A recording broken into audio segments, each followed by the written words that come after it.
Few more moments of moving into that.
Where we're drinking it. Louisiana vaping. My name is Tina, and I'm the regional editor in Southwest Louisiana. Louisiana including. Which is Louisiana.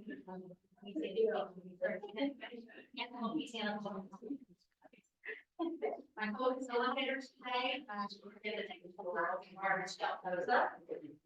And it seems like that. And controlling the presentation flow and virtual access to the town hall via Zoom. I'm Michelle, as a social and health community coordinator. And the time health department, it's from Central Louisiana from here. We would like to thank our community partners, including the Superior School Board, Superior Sheriff's Department, Let's also opposite of health pollution law. If you're about student human services administration and authorization program. And Princeton State Catholic Hospital, who graciously allowed us to use our.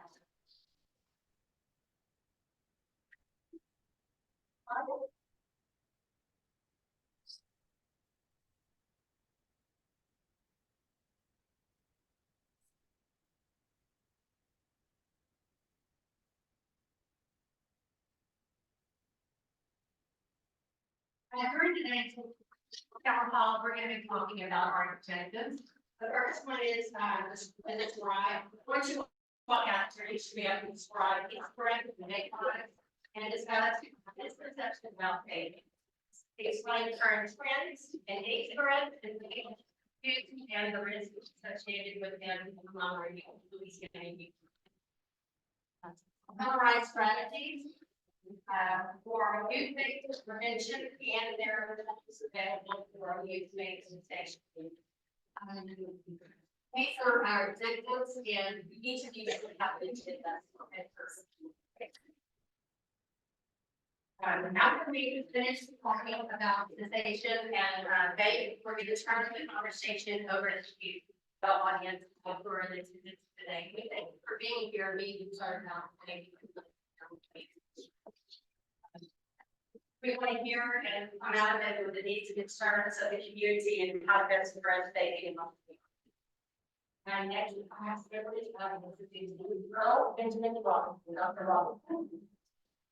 Good morning, and thank you for having us today. I am Dr.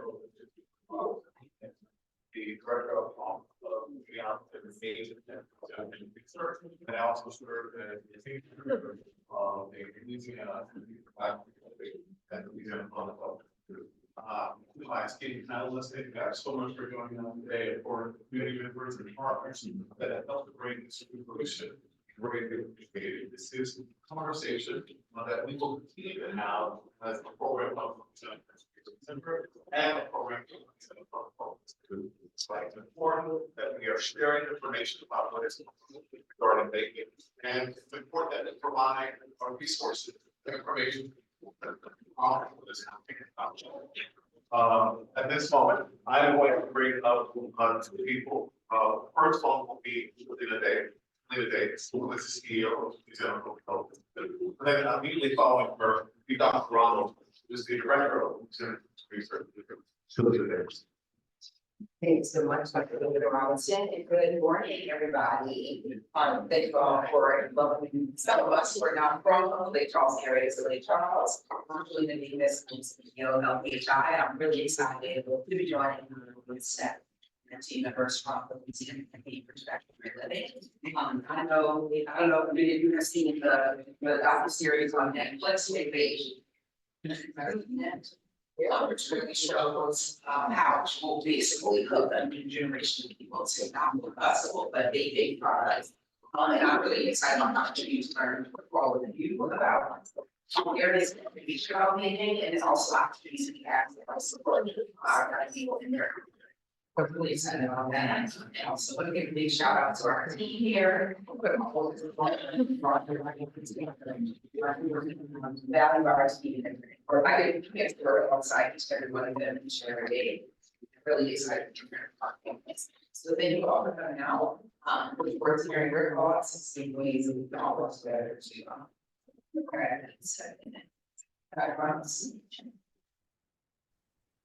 Good morning. I hope everyone can hear me okay. The sound on the webinar is just a bit garbled, but welcome. It's my great pleasure to welcome you all. I wish I could be there with you. I am the director of the Louisiana Cancer Research Center, which is a corporation, in case you're unaware, that's comprising the partnership of LSU, Tulane, Xavier, and Oxnard. But we also work really closely with LPHI and LCMC. And one of the things we've been doing in the last year since I've been here is really trying to make this Louisiana's Cancer Research Center, expanding our reach and our goals to really encompass the entire state of Louisiana and do what we can to reduce this great burden of cancer here. And one way that we do that is through the tobacco-free living program, which is running the town hall today with you guys, and folks like Dr. Earl Benjamin Robinson and the great work that they're doing. And so, you know, basically vaping is a fairly new thing still, and it's expanded amongst our youth in ways that it seems to be exponential almost, in ways that we don't really know exactly how it's going to affect long-term health. And so here's a case where we have a new product. A lot of our teenagers are using it, but we don't really know how it's going to affect health in the long run. And there are some troubling signs already. And this is what you guys are going to discuss today. And so I really want to welcome you, wish you have a great meeting today, and thank you for the opportunity to take part in this. Thanks. Thank you, Dr. Ramos, and also thank you to Selena.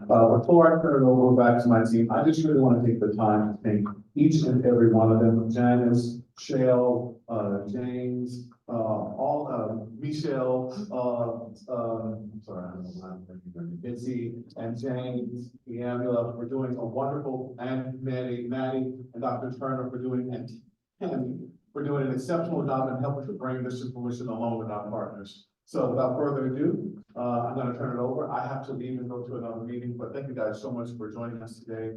And please ask all the questions that you need to ask and share your experience. I think that is how we will overcome what's happening inside vaping inside the state of Louisiana. Thank you guys so much.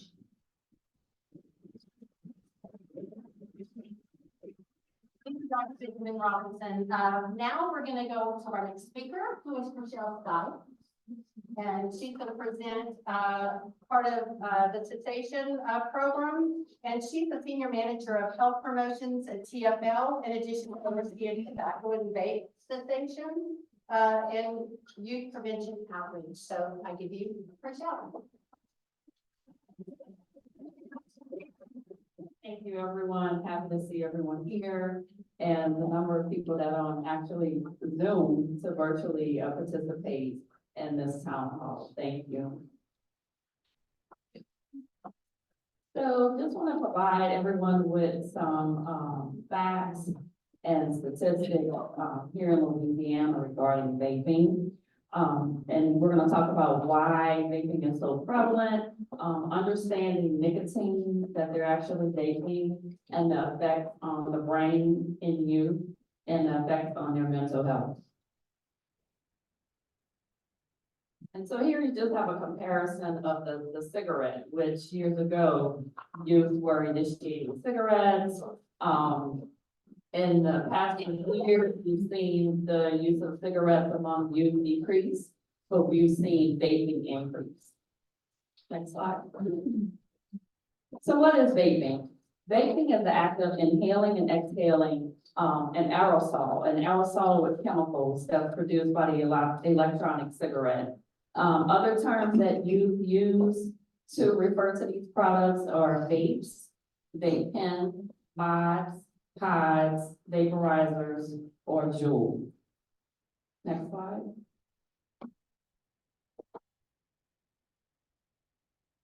And here, I just wanted to provide you all with what's actually in vape products. Early on, companies advertise vape products saying that you're only inhaling water vapor, which is definitely not true. We know all of the cancerous agents and chemicals that are in cigarettes and other tobacco products. But here we just wanted to illustrate what's in those vape products. And so here, and this is a really good tool to use, we actually have some printed on the back table. We have an electronic copy of this also that you can utilize within communities. So what's behind the cloud? You have propylene glycol, lead, formaldehyde, toluene, nickel. There's different metals in these vape products. Nickel, lead, and there's also benzene. Next slide. So I want to show the community what these products look like and actually what they're evolved to be, because we're in constant defense here with companies creating more and more products for these kids to utilize. More products that they're going to use. They create products so the youth can hide it when they're using it in schools, when they're using it in their homes.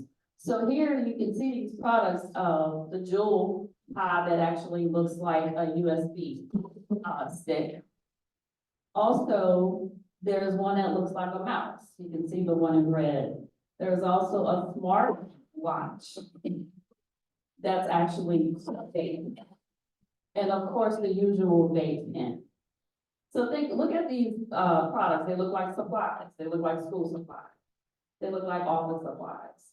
So this is what the youth is using, and this is how they're hiding the substance. Next slide. There's also even vape wear. So just on your left, you have a hoodie, a white hoodie, and the actual drawstring for the hood is a vape. As you can see, it can be easily hidden. The next picture is a backpack where the vape straw is included in the strap. Next slide. The stealth vapes, a highlighter. It looks like a real highlighter, but it's actually a vape product. Next slide. These are other products, and it's showing how these companies are advertising to our youth. Basically Tic Tac soak. It looks like Tic Tac breath mints to get from the store. Lipstick, a tube of lipstick is actually a vape. A cell phone is actually a vape. A keypad for a car is a vape product. Next slide. So we see that the industry is working hard to hook our kids. We have these highlighters. They're using cartoon characters that kids are familiarized with, even items that we're familiar with, like if you see the Starbucks coffee cup there. But these are vapes. Next slide.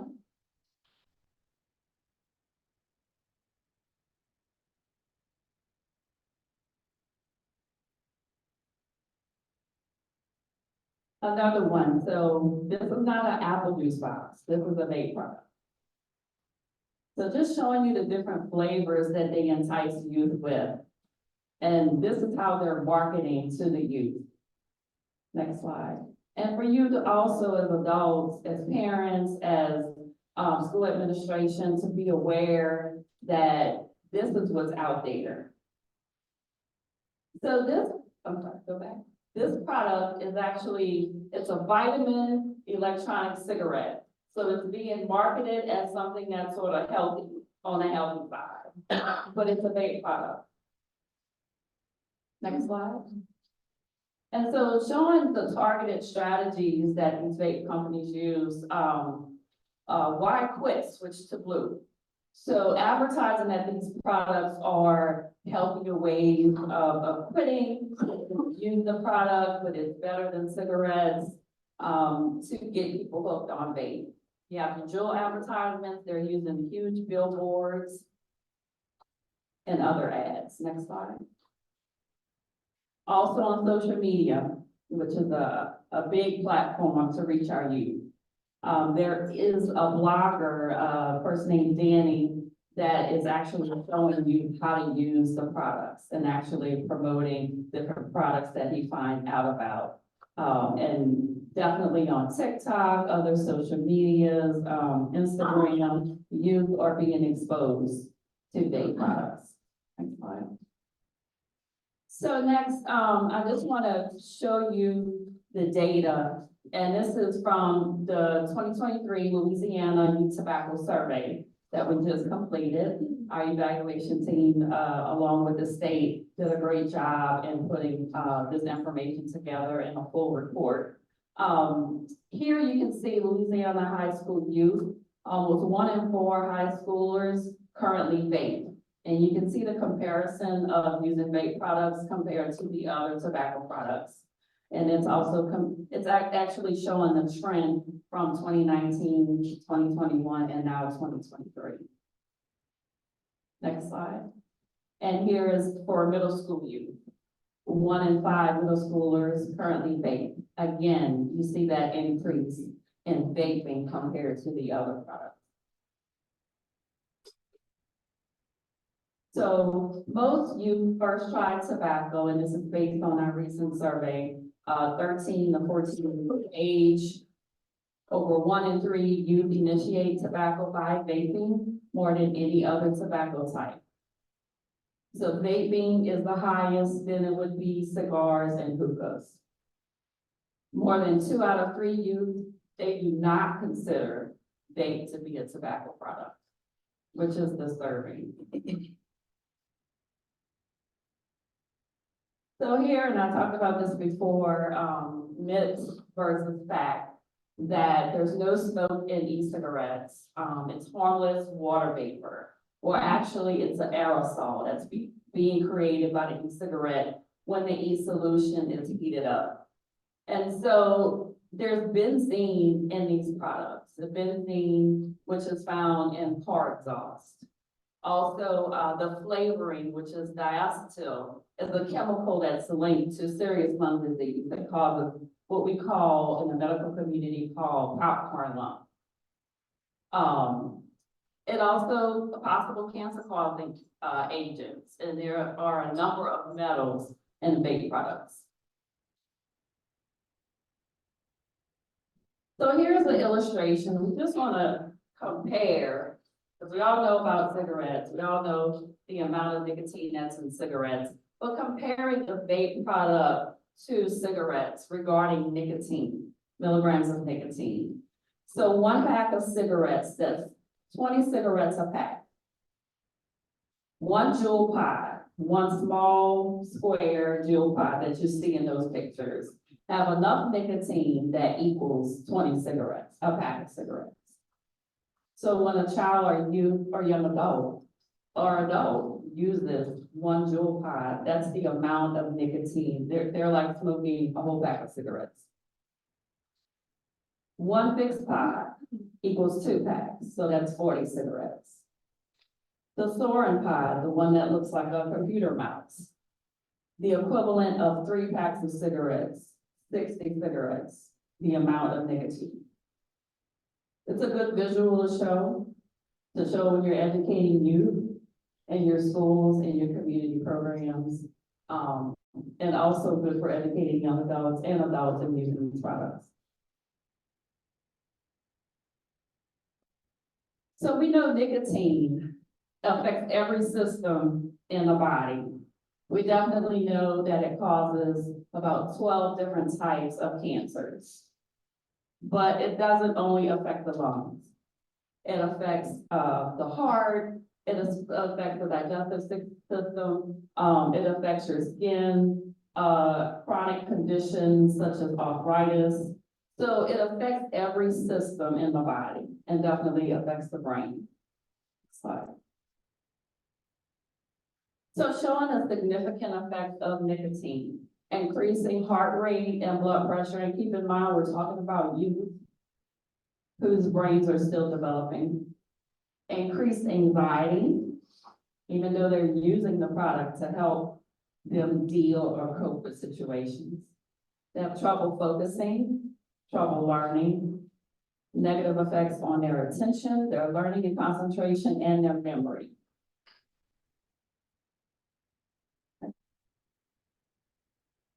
Okay, and so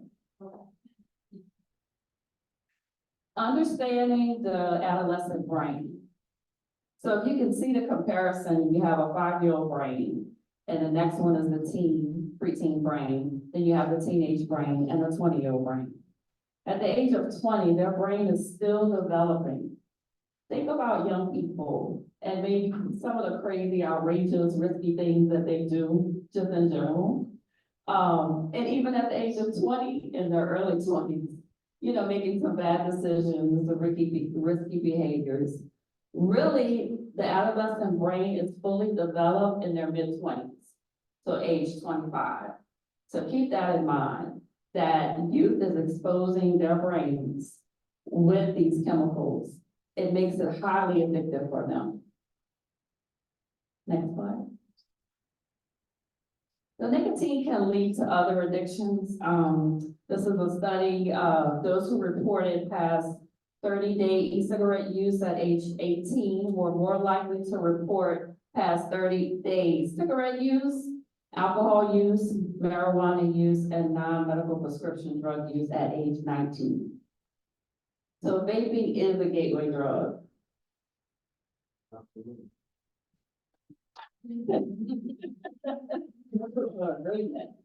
So I just wanted to put that information out there. It's really brief. Of course, there's more details out there that you can utilize and access.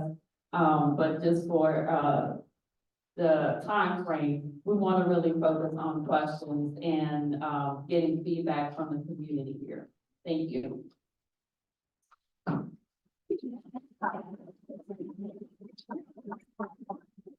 Thank you, Michelle. I hope you all learned some new information. Did anybody learn something they didn't know about vape? Lots of great science, lots of, good antidotes, and you saw some different modalities that students can use to hide it from parents and authority. What we wanted to mainly come away from this is to have our community represented. And you have 7 panelists here from diverse, areas and different spectrums in the community. So we are going to turn it over now to the experts to ask them what does vaping look like in our area and what's being done so far. We want you guys to know that things are being done. This is not happening without attention, but we need to address it and address it most effectively. So we have everybody in the room who can partner in a solution. So we're going to ask our moderator, James Husband, who is the Health Equity Coordinator for Tobacco-Free Living, to start the moderation. James? Thank you. Hi, everyone. Good afternoon. It's great to be here. It's great to be able to show up for a community and also highlight me and give them the opportunity to educate us on what's going on in their backyard.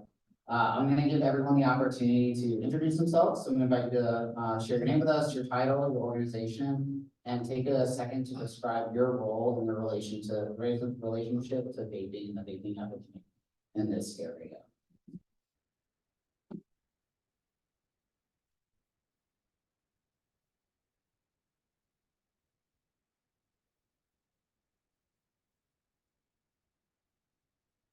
My name is Daniel Bryan. I'm the assistant principal of Long Middle School in Sulphur. I work with students every day with these issues, dealing with vaping, as well as, trying to educate them on the use of vapes and what it's actually doing to the bodies, doing to the brains, how it's affecting them. And so it's just kind of working hand in hand every day with them in order to make the right choices.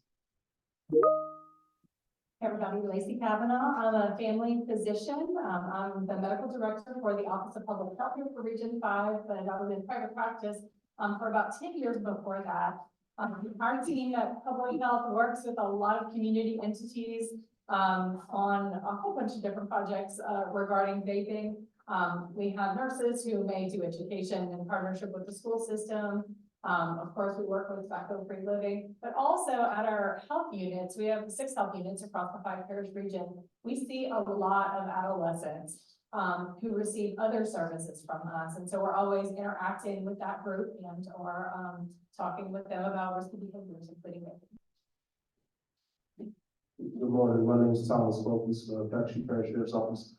My role in this is I'm with the DARE program. And we go into schools and we talk to the students about the dangers of vaping.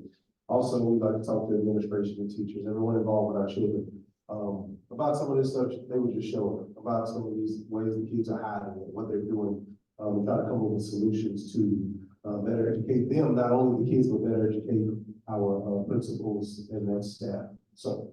Good morning, I'm Dylan Patel. I'm a senior at Barb High School. And I think my relation to vaping is I've seen it firsthand in high school with many of my peers. I've seen a lot of students that do vape and what it's caused on their life, health problems and anxiety problems. I'm Charmaine Anderson with the Imperial Pouch Human Services Authority. We kind of do the full spectrum. We go all the way from prevention to treatment. We all know that nicotine is definitely addictive. So that's kind of part that we play in this whole role in our partnership with everyone. Orlando Lewis with Lake Charles College Prep. I'm an educator and baseball coach.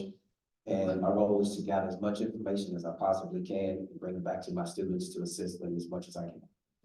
Good morning, everyone. My name is Joshua Campbell, and I am the Assistant Director for the Calhoun Parish Police Jury's Office of Juvenile Justice Services. And I'm here particularly representing our multi-agency resource center today, which is a prevention hub where families could come in for assistance for any need they can have.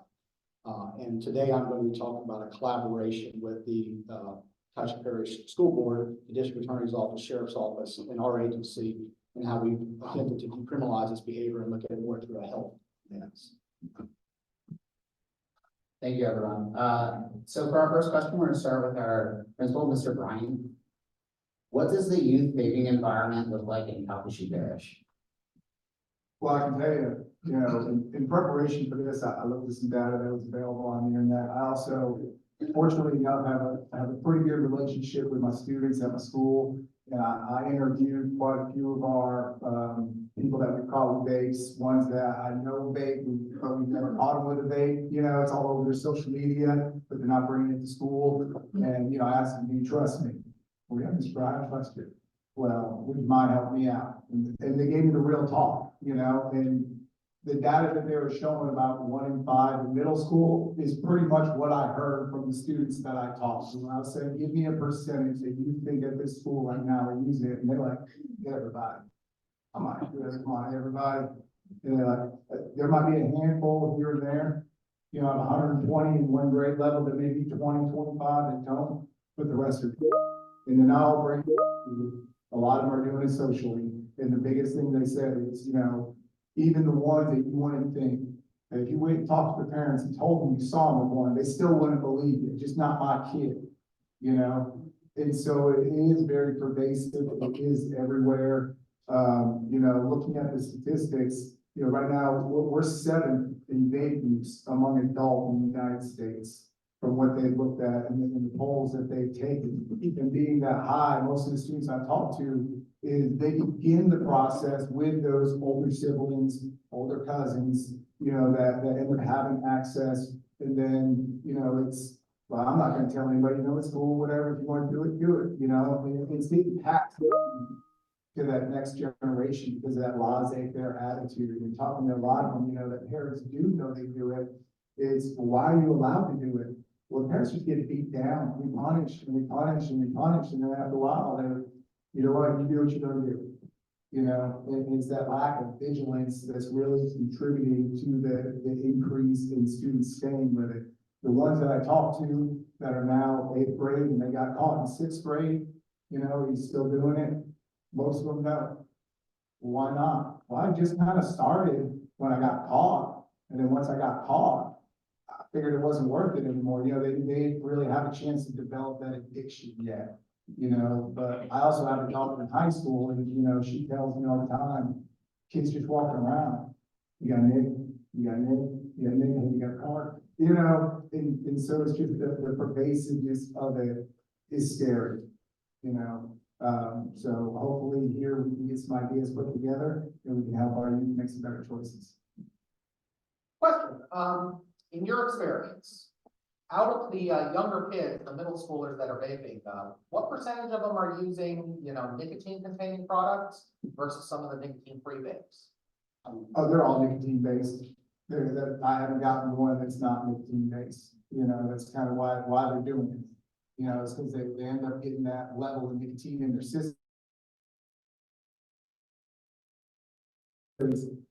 They feel the need. It's the desire. They can't sit through a 50-minute class period without going, I could really use a hit right now, And so most of the products are the nicotine-based ones, and that's kind of what's really keeping them hooked on it.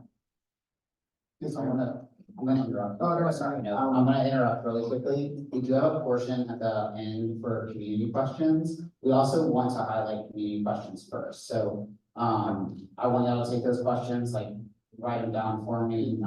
There should be some pens and an agenda on the table. But, I would like us to work through this panelist questions that we have, and then also provide some time for community questions.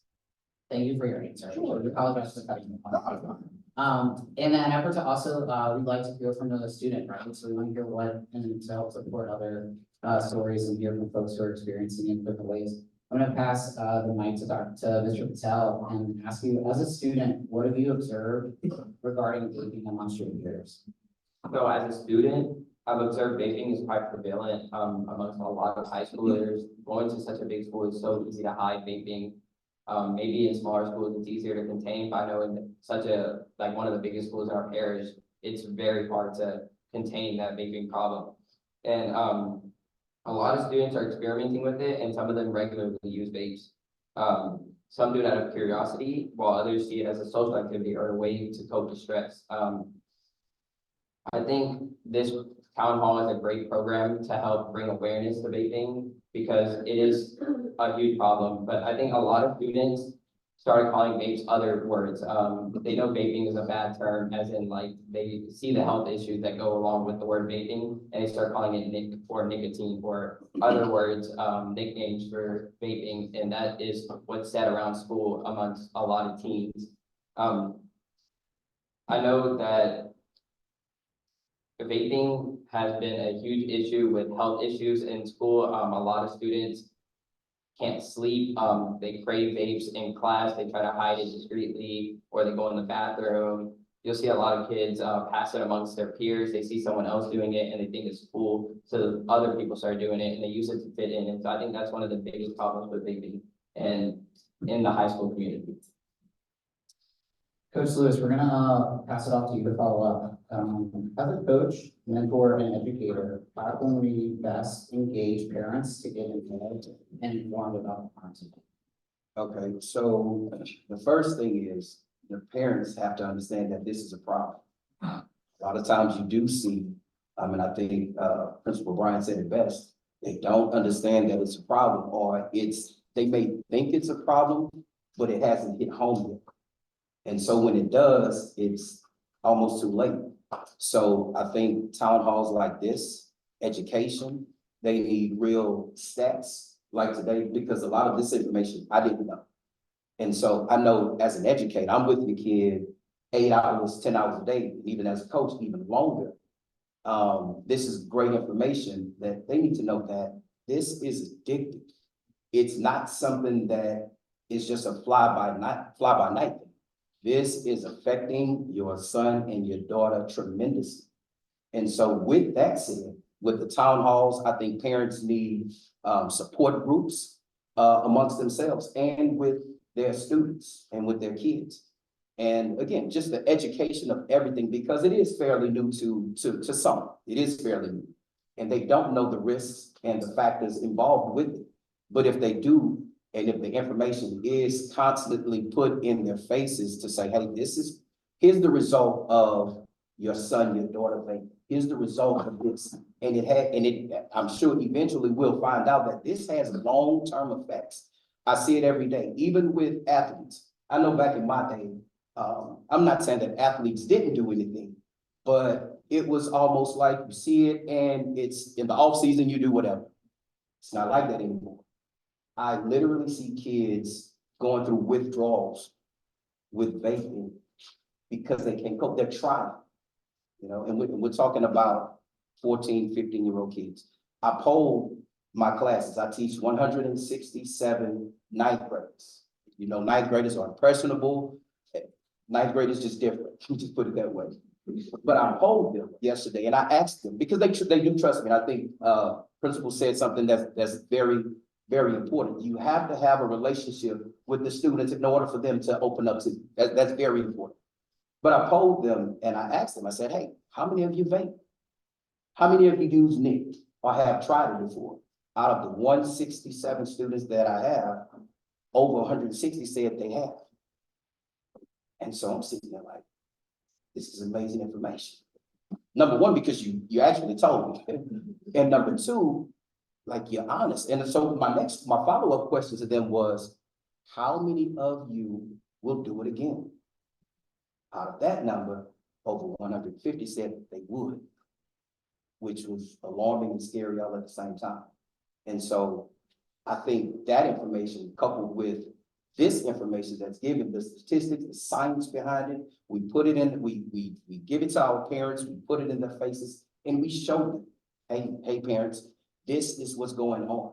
We do understand that it's difficult to parent in this time and age. It's very, very difficult to be a parent in this age. But you have to understand that this is real. And it's not going away, it's not going away anytime soon, it is real.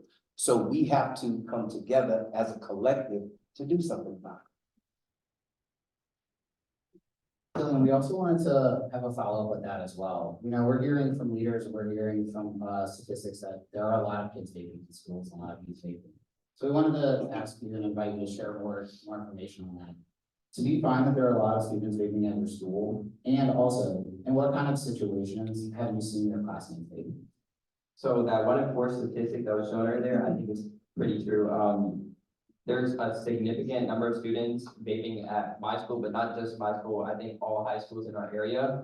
I've seen peers vaping in a lot of different situations. I can see them in breaks between classes, in bathrooms or other unsupervised locations. I mean, we have a huge campus, so it's hard for admin to be everywhere. So wherever kids can, you know, hide for a couple seconds and hit their vape, that's what a lot of students do. There's students that even discreetly do it in class. They'll hide, or let's say if there's like a video playing and the lights are off, students will vape. I've seen all sorts of scenarios where kids are vaping just in the open or in the parking lot, where some in bathrooms they often like pass it off to their friends. They'll hide it, or you know, one person will share his vape with 5 or 6 people in the bathroom, and so that's like you have 6 different kids vaping. It's so hard for, you know, admin to contain that when you have one person sharing it with 6 people. So I see a lot of head nods, I see a lot of like, oh wow, like some comments happening around, you know, we're really understanding how many people are vaping, how it's happening and where they're vaping. So we want to shift the conversation, right, to talk to other folks and ask what's a response and what are other responses that we can do from the health perspective. So Dr. Kavanaugh, to you, are you screened for vape use at doctor's offices and how are they approaching it? I would say for the most part, yes, although you have to also realize that even say 10 to 15 years ago, whenever I was in medical school, I can remember being taught that vape was an alternative, a safer alternative to cigarettes. And so I think although our medical community is probably pretty aware that vaping is not, a safe alternative to cigarettes, it still is, you know, you have to keep up. And so they may not necessarily ask, do you smoke and do you vape? They may just ask the simple question, do you smoke or do you use nicotine products? And so that may not always catch every person. And then the other thing, which we've had 2 other panelists mention, is trust. You know, if I'm working with an adolescent, I'm usually going to ask the parent to step out of the room. So it's the parents in the room. Please understand that you have to build trust if you want someone who is young to disclose this to you. And so it's not because we're trying to go around mom's back or dad's back, and it's not because of any other reason other than we want to have an honest conversation to most accurately catch catch those cases when youth are vaping, catch addiction, catch it early, when it's easier to treat. And, you know, we also have to make sure that in the medical setting, that's in a confidential environment, that the youth can talk to their private physician and have a conversation. And of course, we're always going to encourage parental involvement, but youth have to trust that their medical provider is going to listen to them and treat them in a confidential way. And that's not just for vaping, that's for all youth risky behavior. And so, you know, yes, I think our medical community does screen for vaping, but, you know, I think we still have a long way to go. Thank you. Yeah, marketing is very powerful. I think it taught a lot of folks that vaping was a healthy alternative, and we're working and undoing that, also educating folks. I appreciate your response and appreciate the highlights that you gave about that. Ms. Anderson, we're gonna bring it to you. As you work with youth, what do you observe as it relates to vaping and mental health? What are some alternatives, behaviors to deal with anxiety, stress, and mental health issues? Well, a lot of the things that we observe, one of the things is we work with the Truth Initiative. I don't know if anybody's ever Googled that. They have a wealth of information, as well as the CDC and the FDA. They call it depression sticks. That's what the word for vape is. Because like we said, it affects everything in the body. If you think about it, when people are vaping nicotine, or when they were smoking cigarettes, what does it do? It cuts off the oxygen, right? Makes your heart work harder, does all of that. What can that lead to? That means that the oxygen's not getting to your brain, right? And like we said earlier, when you're an adolescent, your brain is still developing. You know, you have that frontal lobe right here that is not fully developed. And now they're even saying that it's not fully developed till you're around 27 years old. Some of the new studies, they're saying that. And, you know, we've noticed that too, since the vaporizing, combustible, nicotine products have come out. In college students, it's actually doubled since 2017 and almost doubles just about every year. And there are definitely long-term effects when it comes to when you're vaping THC, especially. It can lead to psychosis. There's a website, there's a lady that goes around and she does talks. Her son was named Johnny. Johnny's Ambassador, sorry, my Rosie Brown. But Johnny's Ambassadors, and she talks about how her son started smoking marijuana, and then it was vaping marijuana, and then it's dabbing marijuana, and he ended up taking his own life because of his anxiety, because of his depression. His, you know, use led to psychosis. Basically, he thought that the FBI was coming to get him. And she has some amazing stories, but it leads to all of that. Some of the things that you can do, you have tools, like we say, we put in our tool belt for anxiety, breathing. There are a lot of exercises like, you know, just sitting there and listening to yourself and listening to your breathing and meditating and, you know, putting your attention somewhere else, you know, if it's like a stress ball or something that you can fidget with, you know, just like we tell adults the same thing.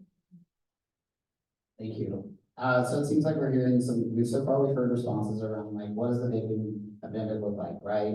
Who's vaping, how they're vaping, what's our health system doing, both from intake and screening standpoint, and support standpoint. I think that another question that people tend to have is like, well, how are school administrators and school administration approaching the situation, right? What are they doing to help support our students? What are they help doing with different policies? So we're gonna go to Mr. Campbell and ask, just can you walk us through the history and current protocols for students who are caught vaping?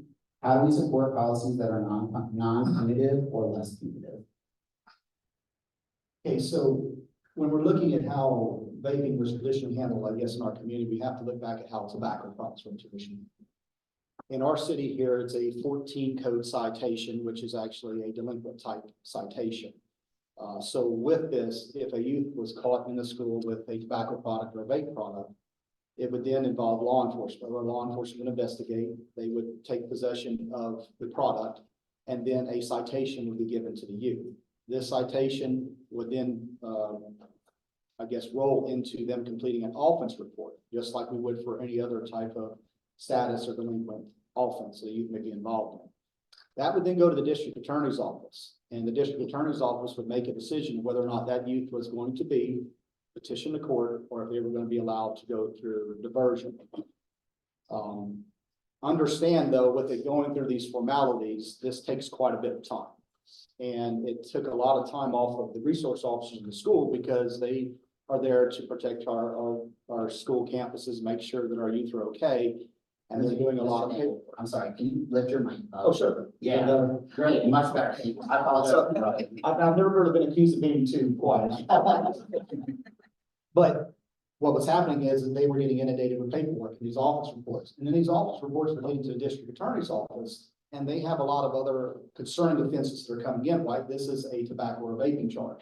So this may sit along. And we're looking at probably 3 months before we can actually potentially meet with this youth through a diversion track and then address the behavior. And then they were potentially vaping for 3 months. Or if it's going to the court, it could be 6 months or longer before it gets through that court process. So we recognize we were not handling this in a timely manner, and Janice beyond needing the school board is actually here today. And she was the one that took the initiative to pull all of our stakeholders together in the community. So she got a meeting set up with our office, the Office of Juvenile Justice Services, the District Attorney's Office, and the Sheriff's Office. And we all came together and we're looking for opportunities to intervene early. And what came out of that was we have an assessment center called the Multi-Agency Resource Center here and it's under the Office of Juvenile Justice Services umbrella, but it is a prevention hub and diversion hub where youth can get timely access to supports they need in the community. We don't really offer supports inside. We farm this out to the community providers that are already in existence. But we have a voluntary referral process, or what we call a walk-in process, where families can come in with no appointment. And at any time, we're open 8 a.m. to 12 a.m., Monday through Saturday, and they can get the assistance they need, the same as if we got that formal referral. But we decided, well, let's try to handle these voluntarily. Let's see if it sticks. You know, we were at that point throwing spaghetti against the wall because we had so many vaping referrals coming through, didn't really know what to do. So now the new process, whenever a youth is found to be in possession of vape, school administration will take that product from them, and then a voluntary referral is sent directly to the mark that day. They're also given, I put some of the one-page flyers out that explains to the family what the process will be when they come to the Mark Center. There's a QR code that they can access contact information for Mark, and if they want to come in as soon as they leave their principal's office, they can. If they want to schedule an appointment, they can. We try to schedule those appointments where it's after school hours and after working hours, because we also work with truant youth, so we're not trying to have kids miss school when they don't have to. But needless to say, we get that referral, they come in, they talk to some of our team members. We use some light touch screening tools just to assess to see if there's some substance use issues there or any other issues that may be going on, mental health, co-occurring disorders. And I'm a firm believer that having that conversation with those youth and letting them know some of the dangers and the parents becoming aware, because a lot of times parents become surprised they had no idea the youth is involved in this. It gives them the opportunity for the parents to stay in control of this voluntary process, and they can be part of that active decision making on what that youth leaves with. And that may be a plan for them to have supports. We lean on MCAL a lot if we feel like that youth's going to have a difficult time. There may be some dependency issues, because we do have all the way from second graders coming in that are using vaping tools, and it's all about access. And they're getting it for older brother, older sister, like we talked about. But we're handling these in a very timely manner. And this sounds really great, I know, on paper. And we'd love to say we've solved the vaping problem, but just to give a little bit of statistics so everyone knows, we've worked with about 900 youth through this process, this voluntary process. We have about a 92% success rate for families coming in voluntarily. So we're not having punitive. They're coming in. They're actually coming in more so voluntarily than punitive because they get concerned that their kid's going to be involved in the justice systems, and sometimes are reluctant to come in. So we've had 900 come in for a first occurrence, and we've only had about 10%, 91 youth come in for a second occurrence, and it's been less than 1%. It's been less than 10 for a third occurrence. Have we cured vaping? No. Are we showing that we can have these kids can maybe potentially control it in this environment, in the school setting better? Yes. But I do believe, like some of the panelists said, that we are able to catch some of these kids through this early intervention, maybe on their first attempt of using the vape. And that's keeping them from becoming dependent or more so using that as a coping skill because from long-term use.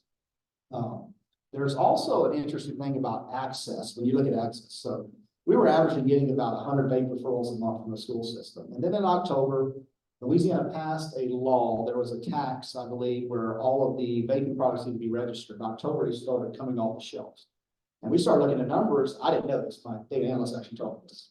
But I was like, why are we not getting vaping referrals coming in? What's happening? We were concerned that maybe the school was losing faith in the process, or maybe it was going in a different direction.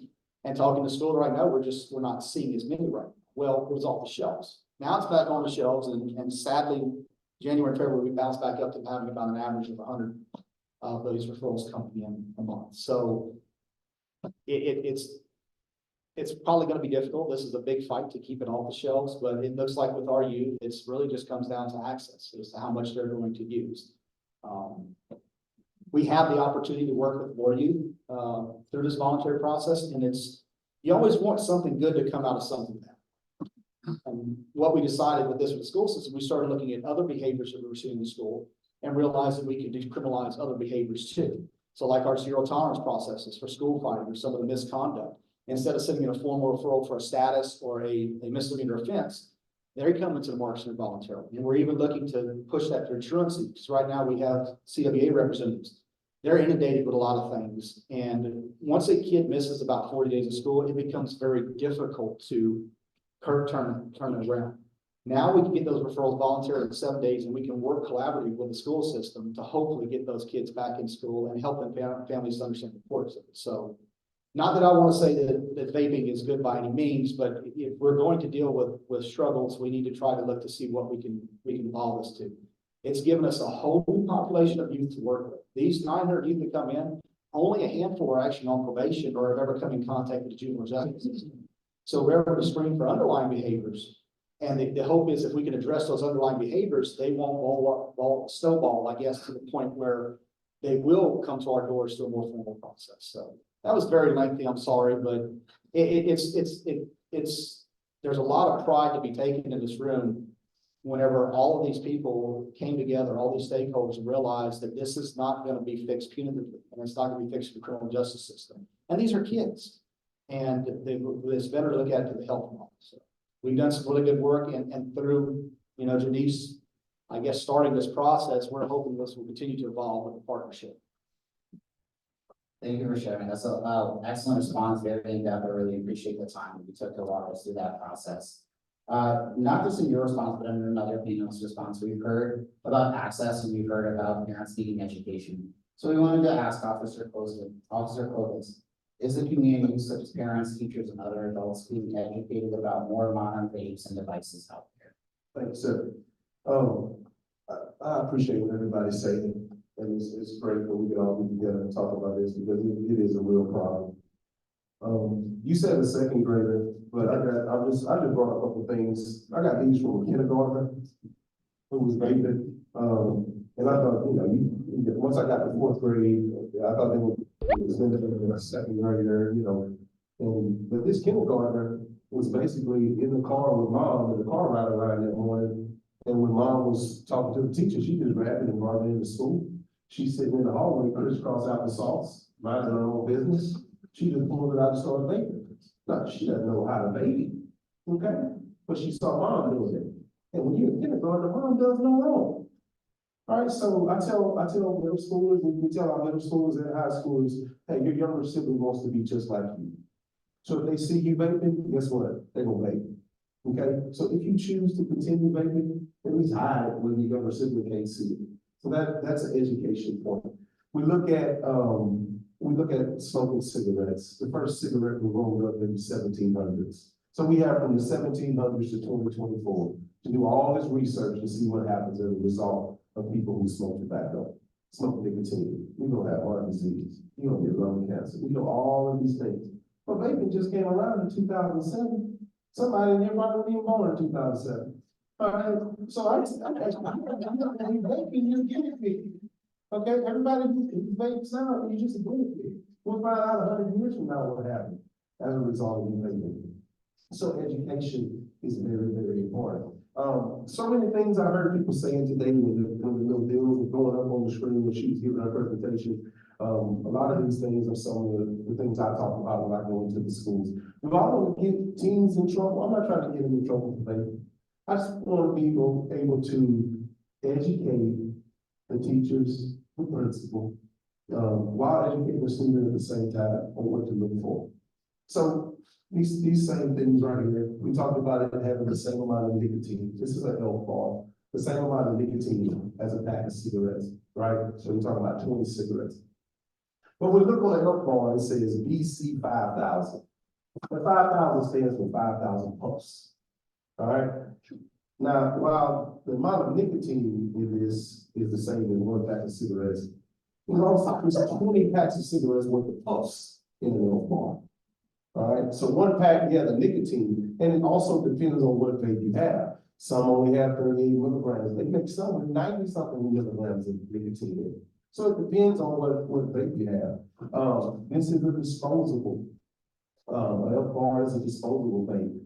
But you have a product, you have companies that make products like this that looks like a disposable vape. All right, it looks common, it looks like, okay, you can just take it and throw it in the trash can, but you can open it up. All right, and you can put any type of cartridge you want on it, you can smoke anything you want out of it, but it looks disposable. So that's a problem, so we educate people on what you're supposed to do. Sheriff and Q-Tel that our newly elected sheriff does, next 6 Dillard, they are really, really a part of this team, and they want us to be in these schools, talking to people and educating the admin teams. I'm gonna be involved on Monday, with them. We do parent nights at school where we invite parents to come out, and we do, hey, leave your kids home, get your kids a babysitter, find them a night out. We want the parent to come so we can show you what your little sweet little innocent baby who you think does no wrong. I want to show you what Junior's doing. Let me show you what he's hiding. Let me show you what he's keeping. Let me show you that he's using a smoke buddy to blow his smoke into after he smoked while he's in his bedroom. Okay? So we try to educate. That's the number one thing. We can educate the kids. Now, addiction, when we talk about it, this is the last thing I'm gonna say. All right, we'll say this, no, I'm gonna be through. I promise. So we talk about me and Dylan. Dylan and I, we said, Dylan, how old are you? Dylan's 17. All right. I'm 42. I'm sorry, I'm just handsome. All right. Now, addiction, when we talk about addiction, you learn to become addicted. Okay? All of us in here, maybe you don't want to tell it, but you're addicted to something too. Okay, it might be TikTok, all right, it might be social media, it might be, you just like being on your phone, we all addicted to something. Addiction is real, we learn to become addicted. Young people learn to become addicted. Now, Dylan, what's your math teacher's name? Ms. Johnson. Ms. Johnson, all right, so Dylan, me and you gonna go in Ms. Johnson's class at lunchtime, okay, to get some extra help. Okay, because we need help in that. Now, I'm 42, you're 17. We're gonna go to Ms. Johnson's class. She's gonna put it on the board. She's showing us this whole new way of math. All right, she's drawing these graphs and stuff. When I was in school, it was 2 + 2. You get 2 apples over here, you put 2 apples over here. You add them together, you get 4. All right, now y'all do math with the alphabet. Okay. So we on the board, we're looking at the math. Hey, y'all, who's gonna learn that faster? Am I gonna learn faster or Dylan's gonna learn faster? Come on, y'all can say it, Dylan. Yeah, I'm not gonna get mad. Y'all good? I'm not gonna get mad. Dylan's gonna learn a lot faster than I will. Okay? Because he's younger than I am. All right? He's stimulated a lot faster. All right, so if me and Dylan start vaping today, all right, who's gonna learn to become addicted faster? Dylan. All right, he's gonna learn addiction. You learn to become addicted. Our young people learn to become addicted to nicotine. The National Institute of Health did a survey back in 2021. All right, and they said that was gonna be the last thing. Can I say one more thing? Yeah. The last thing I'm about to do. 2021, they did a survey. And what they found out is that the number one reason teens vape, and I find this to be true, no matter how small or how large the group of young people I'm talking to, it's always between 37 and 42% of those kids in that group have vaped before. Maybe it was one time, they tried it, they coughed, and got scared, they thought they was gonna die. Because the mama went to Walmart and left it in the cup holder. And they looked at the vape in the cup holder and it was like, I don't wanna try it. And the vape looked back at it and they said, yeah, you should try it. And they tried it because they were curious, not because somebody pressured them to do it. When I asked kids, when was the first time you vaped? I went to my uncle's house and he had it on the counter, so I took it to the bathroom real quick. And I stood on the toilet and I blew it through the vent. I made sure I turned the vent on. All right, it's always curiosity. The number 2 reason on that list is because they like the way it tastes. 40% of teens like the way it tastes. All right, now I've heard all kind of numbers, okay, but I like to say it's like Sonic. Okay, you can get any flavor you want. You can go there and get any flavor you want except Pepsi. Okay, so you can get anything you want, and the flavors are the same. They can get any flavor they want. You look at these colors and these commercials come on. That stimulates their brain. I don't do nothing for a 42-year-old man. I don't get excited when I see those commercials. These colors I don't get excited when I see that. Okay, but the other don't really looking at them right now. All right, but 8% of those kids get addicted. All right, as of 2021, 8% get addicted. And I always say, how do you know you're addicted? The kids say, well, I know they ask me, how do I know you're addicted? Well, if you get up at 2 o'clock in the morning, you got to go to the bathroom, all right, and you got to hit that thing before you go back to bed, you're addicted. Unless you know you have an addiction. All right, and if you get up at 2 o'clock in the morning, you got to eat these little baby cake, that means you did Thank you very much. I appreciate everyone's response. I appreciate the lively discussion. We've heard access, we've heard talking about access, we've heard talking about education, we've talked about resources from a health standpoint of how do we get kids to be able to manage their anxiety, how do we get kids to be able to not take these vapes, use it as a way to manage their anxiety and instead give them resources and tools that are helping them instead of using the vape instead, right? We talked about the need for doctors to have better screening processes. We talked about different practices on how we can help you when they are a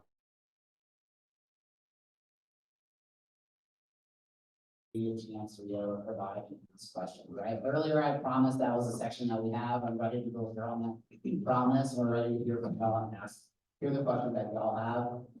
Our panelists and experts to be able to share their advice.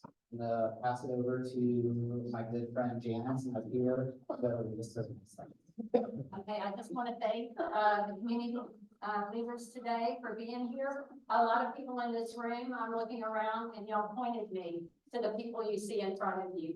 So you could have a panel of 20 people in Southwest Louisiana here. We have a lot of people concerned about the epidemic. We have a lot of people with a lot of knowledge, and I can't wait to hear what the community has to say to keep this ball rolling. So at this point, we're going to have Valerie Huntley, who's going to help us facilitate the communications with the audience, and I will be here too. Anyone have a question? I'll be right, but I just never be done. We have some questions to do with ball rolling. We want to start. We have a question. You had a question. We have one right here. Oh, okay. I asked one already. You can go ahead. Hi. So one of my questions is related to the parents. So you're saying that you guys have Mr. Clark. Yes, ma'am. Sorry. You're saying that some of that you had meetings with the parents after school. What has been the participation of the parent meeting? So if you had 100 parents that you invited, how many parents actually attend these meetings and are receptive to what you have to say? Okay, the first one we did, was an event, and we had about 20 people show up. All right, did another one at SJ Welch here in Electrons, and we had maybe 100. We did one at one of the high schools, we had 4 parents show up. 4. Not 400, make sure you understand, 4 parents showed up at high school. And that was a problem to me, a problem I had. I was like, wow. And one of the things I get from talking to principals and things like that is, well, oftentimes they'll tell me, hey, the parent was upset because the kids got in trouble for vaping. Or that the parent is the one who got it from them.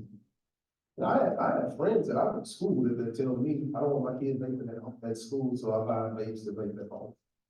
So if your kid is vaping at home and they're addicted, let me tell you something, Mama, you vaping at school as well. Yeah, so this question, I think will actually go to Dylan. We know that one of the most successful public health campaigns of all time was when Hollywood cut all the smoking out of television and movies, and that greatly decreased the popularity of smoking among youths. Do you see a lot of visibility of vaping and, other nicotine products on, things like TikTok and Instagram? I think TikTok's done a good job and other social medias to try to hide it, but at the end of the day, Snapchat and Instagram, where you have the high schoolers adding each other, where you have thousands of people added and followers, you can see kids vaping or kids have a vape on them and they post it, or even kids that graduated that are selling their vapes or selling vapes to, freshmen or sophomores, even like the younger students in high school. And so I think social media is a huge problem, and it helps market vapes almost for high school. And it's became a tool where it's like adults can't do anything because there's no valid proof of the kids, coming to school, but they do it off campus a lot of the times, and that's where kids get their vapes from. Thank you. Okay, another question I wanted to ask, to get the ball rolling too, is what are some of your ideas to eliminate vaping among youth in your area? So anyone can. Okay, I'll say one thing, which is thank you so much to the youth that are in this room today. Because we are not gonna be able to solve this issue without y'all. I think we have to involve our youth if we're making decisions about our youth. So I just, I think that's one of the things that we have done to some degree, but I think we could do even more is empower our youth to lead this.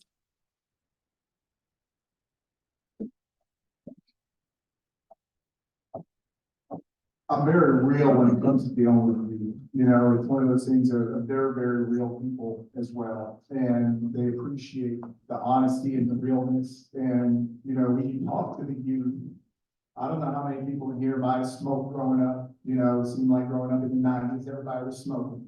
You know, education didn't stop that. We knew what the studies were. We knew what was being told to us about the effects. But the youth, they're invincible. At that age, that's not me. Sure, you know, you can look at adults, those ones over there get cancer from smoking, not me. You know, with the youth, those are the ones, they go to the hospital, and they're the ones that have the issues, the things that other parents have talked about, not me. And they know about the popcorn lung, they've been told about the materials that are inside there and the effects that are happening on the brain. But at 12 and 13 years old, it doesn't mean anything to them because they out there cutting up and having a good time with friends, you know, and that's what matters. And if I had the right answers, I could write a book and make $1 million. So I wish I did. But it's almost, we got to go beyond just the education because it's the access that's being allowed by the older generation. It's a lot of my older cousin, my older sibling, or even my parents, you know, that, you know, they pass it along, they allow it to happen. And, you know, even asking the students that I work with, you know, did you receive any of this education prior to your use? Well, yeah, in elementary school, they had their officers coming in and people talking to them about the risks. But when the opportunity presented itself, the education alone wasn't enough to stop them from saying, yeah, let me go ahead and try that. And so I think that the real answer, you know, goes beyond just the education. That's the great start. Everybody's got to have it. That's probably the steps leading to them not sharing it with that younger generation. And maybe like I may be addicted, but I'm not going to get them addicted to this. But there's got to be steps moving forward. And hopefully we can figure out the right answers to ensure that the access is not there for the youth. And also, I do want to ask the questions because I want to make sure that the people that are on Zoom, as well as the people in the room, also have an opportunity to engage with our panelists. And also, I want to repeat the question, what are some of your ideas to help eliminate vaping among the youth in the area? So if we have any parents, even youth that are here, if you have ideas, please talk to us. We want to hear from you as well as the attendees that we have online. If you could please just put your answers in the chat so that we can engage with everyone. So please, if anyone has any ideas. I think I agree with Mr. Bryan over there. It's not just the education for vaping. I think legislation is a huge problem too. These vaping companies, I think they sit and they target, their target audience is youth. They target youth by creating all these flavors, colors, like you're saying, stimulates the brain. Youth are more attracted to bright colors and things like that. And that's how they advertise their products. They do it on purpose. So they want the youth to buy their products. They know what's going on and they do it on purpose because that's where they're making their money. And it just comes down to greediness and legislation. So I think we have to really target those companies that are making the vaping products. And Dylan, I also have a question for you. So it's good that you have the mic. If you would hear or be a part of an anti-vaping program, what would you like to see or hear? I think something I would like to see or hear when I say anti-vaping is kind of related more to the kids. Vaping is not a word that's used as much anymore in high school. I think we should call it what the kids call it, the nicknames, nicotine or Nick. I know that's another common one. Kids will be like, pass the Nick or let me hit your Nick. And that's just like one of the most common sayings, you know, that kids use when they talk about vaping. And so I think that's one of the huge things that we have to target. And we talk about what it causes, the heart disease, the lung cancer, but we don't show pictures of it. I think pictures is what gets to students. You show kids are humans that are suffering, you know, from the problem. That's a huge way to stop people. Can I say something? Yes. I think we also have to, just to piggyback what he said, legislation is huge. But it's not just the companies that create the product. You have to target the outlets as well. The gas stations, the vape shops, because most places, minor can go into one of those outlets and ask for something and they'll give it to them. They're not IDing, they're not doing anything. It's just, hey, you want this? And they'll give it to you. So I think legislation is huge, especially with the outlets as well. I'll piggyback on that. Yes, it takes a multi-pronged approach. Being in prevention, we know that. It takes community coalitions, it takes education, not only, in, faith-based communities, in schools, and, anywhere you can meet the youth. There are some campaigns that are coming up. There are some, opportunities for youth to be able to apply for scholarships to develop, campaigns, anti-vaping campaigns right now. But yes, you have to target all that. We do have a program, that does go around and, does checks and that. But, I have people calling me all the time, parents calling me, hey, my child, went to that store and bought a vape there. And so I call either the sheriff's department or I call ATC agent and let them know, hey, this store, we've gotten, some reports that this store is doing it. But yes, it takes all of us. It takes, and those parents to step up to the plate and say, hey, this is what I'm seeing. Not all parents are gonna step up to the plate and out their child or out their, local outlet. And that's so great that you said that about the church groups, because, I want to open it up to the audience too. How many here have kids, have youth, no matter what age, how many have youth? So, are you talking to, because we all have those conversations. I have kids and we all have those conversations, hard discussions that we have to have with them. But is vaping a part of your discussion? Yeah. And let's just talk about that.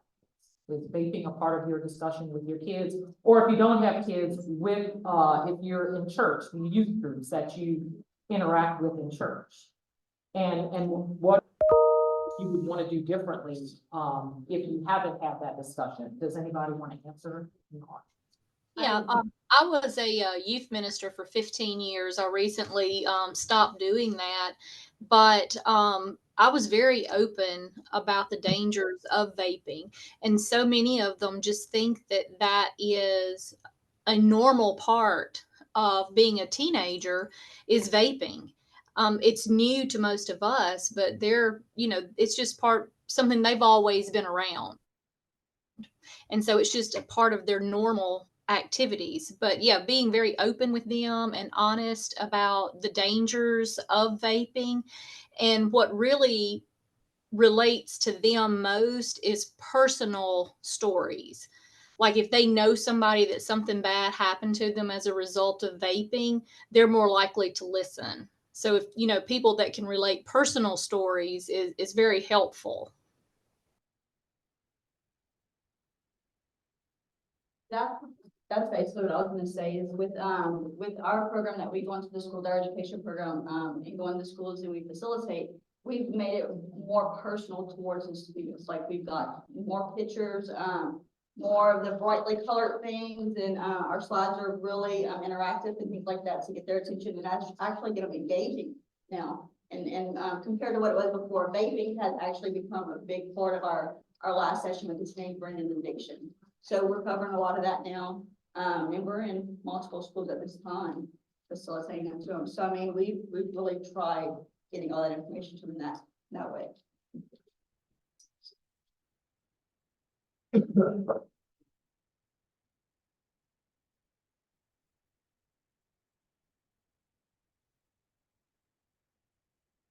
I agree with everything everyone has said. It's definitely a harm reduction approach. Because we know that so many kids are vaping, so what we approach it is, okay, well, if you have tried it, if you have started vaping, let's talk about next steps. Let's talk about ways to maybe decrease that or some other things, but we want to be honest about what they're doing and then moving forward, try to help them, because you're right, it is that trust that we need. I mean, I think the personal approach helps a lot, not just for students, to educate students, it also helps educate parents. I think parents realize the threat more immediately when they see that someone else in the area or one of their friends' kids, or other students, you know, had to deal with these health issues. I think it helps, and piggybacking. Come on, Dylan, spit it out. What Ms. Lewis said and Ms. Anderson said, I think they said gas stations and smoke shops are a huge issue selling to underage kids. I think online has also become a problem. You can see online, just on social media, you see ads of bulk sale of vapes, e-cigarettes, all types of products. You can see pods and everything sold online. Just scrolling on Instagram, you'll see companies selling them in bulk, even Amazon or other like other websites and stuff selling. Yeah, so I think that's a huge issue we face in our world with online world being so immersed nowadays.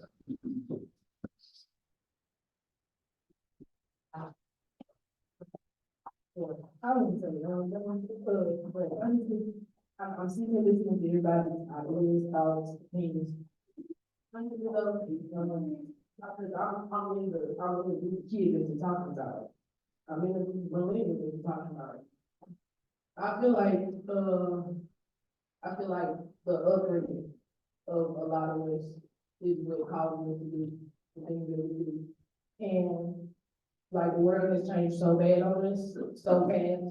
So we were really thrown out into society. Like I graduated here, high school. So we were thrown out into society. And we had to figure out, you know, how to maneuver, how to live. Some of us can't call back home. Like I can't call my mom. My mom's not around. So I can't call mom. I talk to my dad here and there. But generally I'm learning on my own. And I'm 22. This is my school year at Grambling. So I don't vape, I don't. I do partake, but I don't vape. So, I just really feel like, I feel like the vaping situation is from the upbringing, like the things that we've seen, the things that we had to deal with, some of the conversations that we have with our parents, some of the conversations we can't have with our parents. So, because I know a lot of people who simply just don't go to their parents because they don't want to be a burden to their parents. Like, how am I a burden to my parents? And you gave me like, how? So I feel like it would change the whole dynamic of this if we were better adults to who we're birthing us.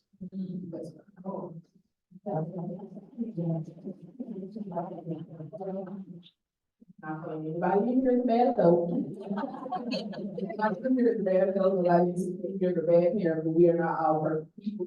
So we definitely need to pay attention to what we say, how we act, how we are to our younger generation. I'm trying to be a better person to people that are under me. Like I see my cousin doing stuff. My cousin actually gonna get on a vape one day. I'm gonna sleep. She's 17 years old. So I'm 16 years old. Why you asking me to do a vape? I don't even vape. So yeah, we definitely need to be mindful of what we're doing. And we gotta look into this crazy world, it's very crazy.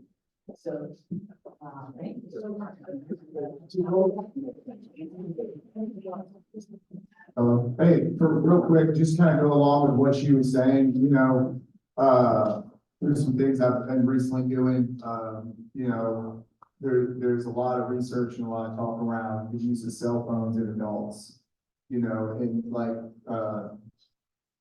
Flo over here was saying before, everybody addicted to something, you know, and that all revolves around dopamine in the brain, you know, and it may be, you know, a work addiction. Every time you get that thing with an email and you email somebody back, you feel accomplished, you know. So we're working from home, you know, we may not be giving the attention to the young ones at home that we need to be.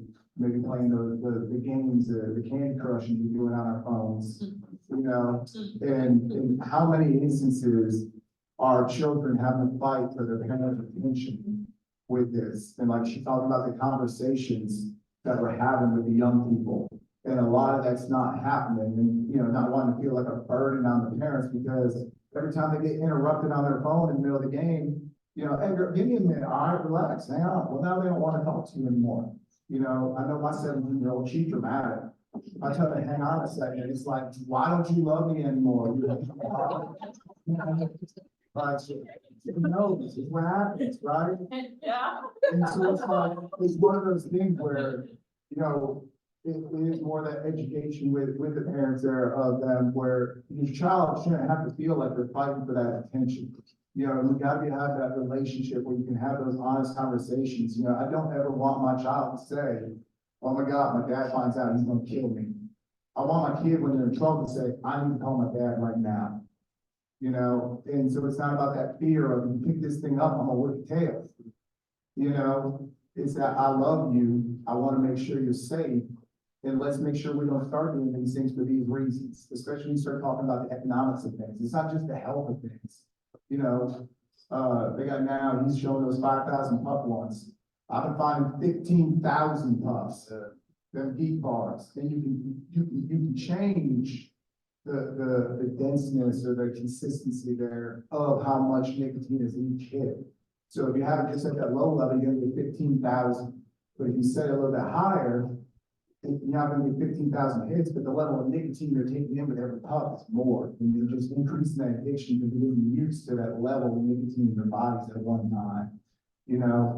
So there's gotta be a lot of changes in family structures around here, I think, in order to really help curb this issue. So I actually had a question for the tobacco-free living table. Which is, we had mentioned the problem of online sales, because it honestly doesn't matter how much you crack down on local vape shops. If people are just ordering from Amazon or wherever.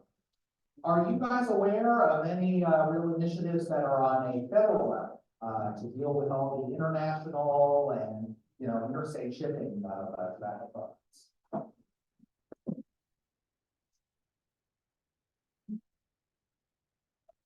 We do have a policy, component to TFL, that works on state policy.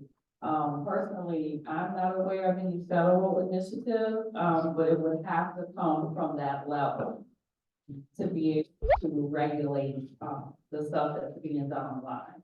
It would definitely have to be a federal level, but that's definitely something, because we have a Louisiana coalition that focuses on passing of policies, and that's definitely something we can bring up to that coalition to examine what's, if any policies are being brought up or being discussed federally regarding that.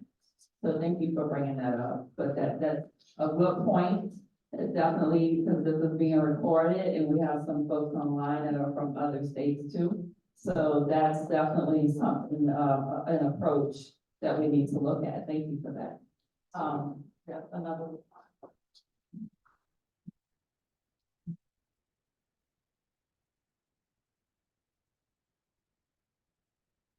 I want to kind of federally, but we actually have seen huge movements from FDA just in the last few months, particularly as we've seen transitions of new FDA leadership.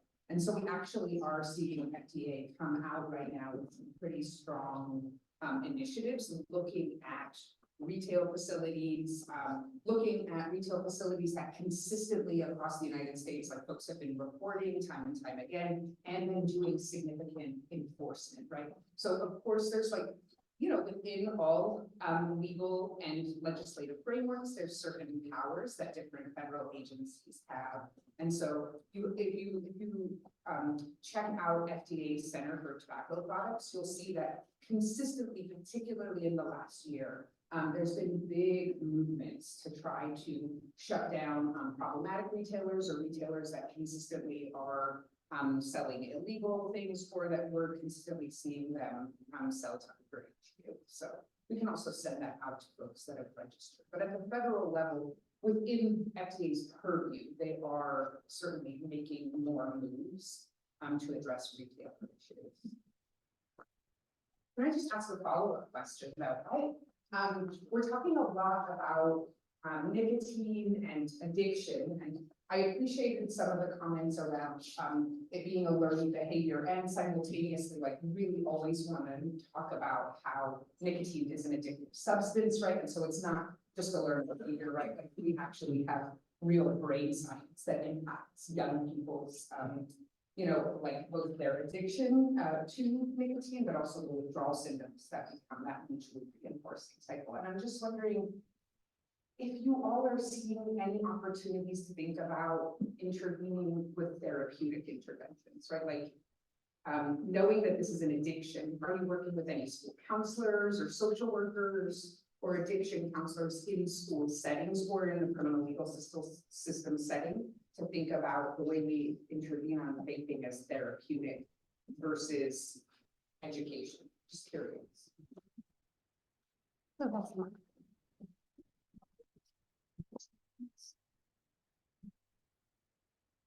I was gonna let Charmaine talk, because this is the point where we say we're amazing, but really all it is when we have those circumstances that we identify, we really look to MCOT. MCOT does a great job of working with families therapeutically when it gets to that level. If I'm gonna talk with, I'm actually a addictions counselor, but I don't operate that way anymore, so I'm not gonna even pretend like I know everything that's going on these days, but the only thing I've ever seen that works well is intervening early, and that is intervening early before it roots in and before there are potential dependency issues. So our push in the justice system is to address these things as soon as possible, keep them out of the justice system. And if they do get to the other side of dependency where education is not going to be as effective, then we refer out to those community providers that help that. So now let you talk to someone who really knows what's going on. Yes, we do. We have adolescent counselors, but of course, you know, they have to be referred. They don't have to be referred. They can call our office and seek services, but they have to get to our door. You know? So a lot of it has to also do with the parents. The parents have to get in there. So you can't treat someone for addiction if you can't get them there, right? But yes, we have some amazing counselors that do that. They do tobacco cessation. We also work with other community partners that do tobacco cessation with us. And so, but yes, you have to treat the whole person. And I can say that this is not just a couch to parish thing. You know, we've been talking a lot about couch to parish. My coworker is sitting there in the back, and she can tell you that Beauregard Parish is just as bad. You know, and every time we are somewhere, like I said, we have coalitions, and we're out in the community a lot. And every time we're somewhere, teachers will walk up to us. Oh my gosh, we have such a, you know, we have a terrible problem from different parishes and that. And we try to help them, you know, of course we do addiction, we do mental health treatment and that, but we also try to help with prevention as well, you know, vape detectors, as we know them sometimes, vape detectors don't always detect the vapors that are coming out, especially if they're vaping alcohol.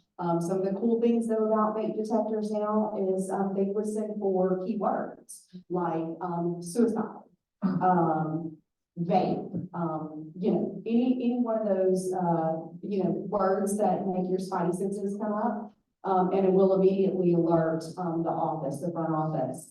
But and we were talking, you know, addiction is real when it comes to nicotine, when it comes to THC, and some of these vapes are being laced with other things like fentanyl.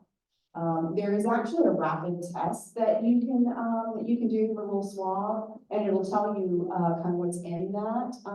And I can tell you that most of the reports that we've gotten, most of them are nicotine, but the greater majority are nicotine and THC is what we're seeing.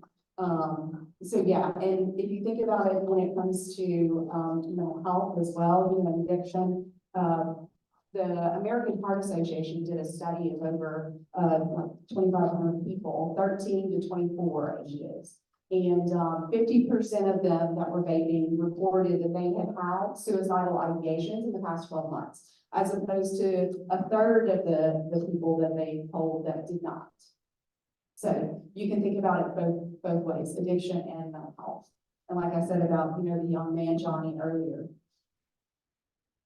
I also would just like to add from kind of the medical perspective, about half of the risk of addiction is actually genetic. And so, you know, I think we also have to think about comorbidities. For someone who truly is addicted, we have to think about if they have comorbid ADHD, if they may have comorbid anxiety and depression, and those conditions have to be treated for us to be successful at treating the addiction. So You know, I think you have to have that kind of intensive, counseling, but you also probably, often need medical management. Thank you. Next question, please. I say, as someone who's in the youth and still in high school, like for the adults in the room, and I get to see like this personally, like firsthand within my peers, what do you guys think is the best way that we can help y'all prevent this access? Because I know that we can't entirely block it, but if there's any way we can help, we'd love to do it. Y'all are the boots on the ground. Yeah. Y'all are the voice. So if you're in the school, you know, we have a saying that says, not for me without me. So that's why I said there are quite a few things, you know, coming down from the federal government, scholarships that for y'all to develop your own campaigns, for y'all to get the word out there, to use your own language, not, you know, we're old people, we don't want to, you know, don't listen to us, right? So, but your peers listen to you. You know, y'all are really the boots on the ground. We say the same thing. We say the same thing with addiction. We say the same thing with suicide. Same thing with vaping. Anything. Y'all are the ones that y'all listen to each other.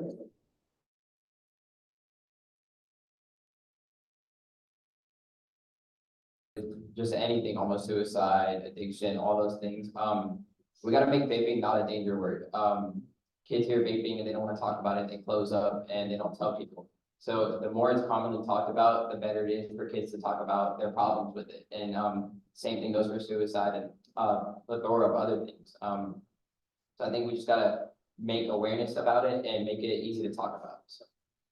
My thing, I'm not saying good things.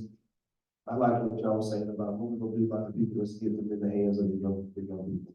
Because a lot of the information I get, I build a relationship with these people that work in the smoke shops. And what I get from them, this is what they tell me. Cause I ask them, I say, how often kids try to come in and buy vapes all day, every day? That's the answer they give me, all day, every day. And sometimes me personally, as well as some of the other officers I work with, my police vehicle is unmarked, it's an unmarked police vehicle, and I'll be in the store talking with the person that's working there, and I'll see a young person coming there. And as soon as they see me, they turn around. Whether they know me or not, sometimes it's young people that I know. They'll walk in and turn around. So recently I was at a local smoke shop. This happened 3 weeks ago. And I was like asking them these questions, you know, just trying to get more information. And I said, well, what about when the people send the young kids in here to try to buy stuff? But what he told me, he says, it's so obvious when they come in. He said, because the kids walk in and come to the counter and they're underage, and 5 seconds after they walk in, a lady walks in with a clipboard and turns her back and says, the tires. He said, so it's so obvious what they're doing. And I said, well, that's pretty, you know, I think we need to do a better job at that. Whatever level that needs to be on, because they're not going camouflage, they're wide open. When you walk in with a clipboard, they know you're not going to take notes. You know, so I think we can work on that. Another thing I want to say is, Dylan touched on this a minute ago about what social media does, fails to do with vaping. I'm a TikTok user. I have a TikTok, a real TikTok. I got a whole bunch of fake social media things just to stay in tune with the kids. You build relationships with students in schools over time. You have them in the 5th grade, and you're their dare officer, and you're their dare officer in the 6th grade, and you go to their ball games in the 7th grade, and you work in security at the dance in the 8th grade, and you just grow with those kids. So you build a relationship with some of them, and some of them will give you the information you need to help keep other kids safe. But on social media, I conducted my own survey, okay? And I posted a picture of some vapes and stuff, and nothing happened to it. But I put a TikTok with the dangers of what could happen if you vape. And this one particular guy had a vape explode, and he had 2nd and 3rd degree burns on his face and everything. And they banned me for 7 days. All right, because of the dangers of what could happen when you vape. They didn't expand my video with the vaping material, so that's a problem. A student recently in a local middle school got caught with a THC vape. You know, just talking, how'd you get it? And she can explain how there's this app, called Telegram, that she was able to use the app and get it delivered, just like you get your lunch delivered to work. And, they were able to go to Texas, right there in Orange, to the next state to get what you can't get in Louisiana. And they charge you $30 over what the product costs. So if it's a $30 product, you get it for $60. They'll go pick it up for you and bring it back to you here in this area. So that's a problem, you know, so something needs to be done with that, the people that's giving to it. And, last I want to say, parents need to be involved. Don't let your kids just have unlimited access to the internet. You don't know what's going on. We create these algorithms out of what we watch. Hey, give me your phone. The next few videos gonna show you what you've been watching.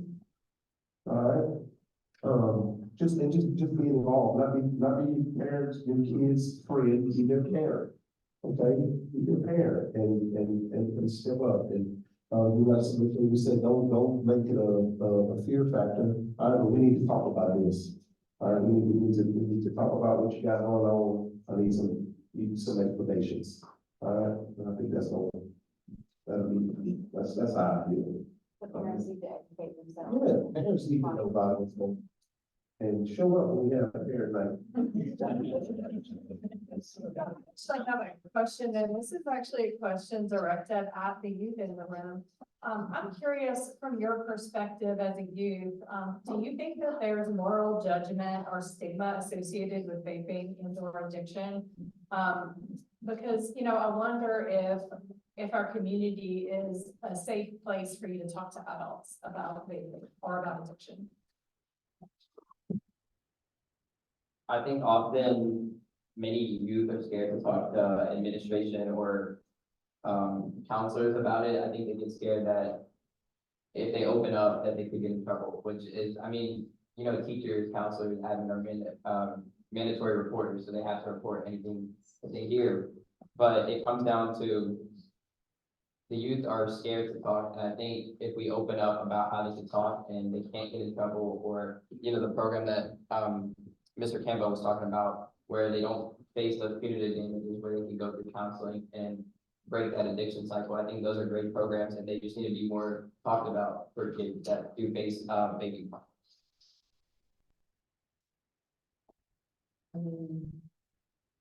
It's simple, a kid is not going to I have maybe, they, you don't know all this. You know, this is what they don't know. Not gonna tell you that. Especially if I created this situation to be a safer place for me, when I tried to come to you, they door wasn't open. So now this is my safer place, I'm not gonna open it to you. So, like, that's really it. That's what I say, that a lot of people around my age, definitely think like it. I'm not gonna tell you that, that's my private space, that's my privacy. And telling somebody that you vape in our age group, that's like, you know, you're not. Cause I'm not gonna lie to you, I feel like that sometimes, seeing people vape, like say you smoke a pill or all kinds of stuff, that's nasty. Kids don't want to judge me of it, definitely don't want to judge me, even young adults don't want to judge me of it. So I can't even really say much because he just took everything that I had to say. It's not bad, it's not bad.